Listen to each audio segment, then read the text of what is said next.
১৩তম BCS প্রিলি বাংলা ভাষা MCQ. প্রশ্ন ১, কোন দুটি অঘোষ ধ্বনি? উত্তর চ, ছ। প্রশ্ন ২, কোন বাক্যে ঢাক ঢাক গুড় গুড় প্রবাদটির বিশেষ অর্থ প্রকাশ পেয়েছে? উত্তর ঢাক ঢাক গুড় গুড় করে কি লাভ? কি খাবে বলো? প্রশ্ন ৩, যা পূর্বে ছিল এখন নেই, এক কথায় কি হবে? উত্তর ভূতপূর্ব। প্রশ্ন ৪, কোন বাক্যে সমুচ্চায়ী অব্যয় ব্যবহৃত হয়েছে?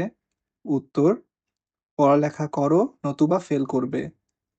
প্রশ্ন ৫, কোন বাক্যে অসমাপিকা ক্রিয়া ব্যবহৃত হয়েছে? উত্তর আমি ভাত খেয়ে স্কুলে যাব। প্রশ্ন ৬, কোন বাক্যে নাম পুরুষের ব্যবহার করা হয়েছে? উত্তর ওরা কি করে। প্রশ্ন ৭, মূর্ধন্যলোপী কর্মধারয়ের দৃষ্টান্ত? উত্তর হাসি মাখা মুখ, হাসি মুখ।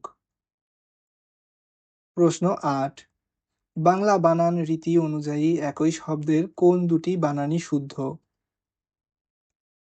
এখানে সঠিক উত্তর নেই। বাংলা একাডেমির আধুনিক বাংলা অভিধান অনুযায়ী হাতি, জাতি ও দাদি দীর্ঘিকার দিয়ে সঠিক নয়। নারী এবং নারী দীর্ঘিকার শব্দের অর্থ আলাদা, তাই সঠিক উত্তর একটিও নয়। প্রশ্ন ৯, গোঁফ খেজুরে এই বাগবিধির অর্থ কি? উত্তর নিতান্ত অলস। ধন্যবাদ সবাইকে। সাবস্ক্রাইব করে পাশে থাকবেন।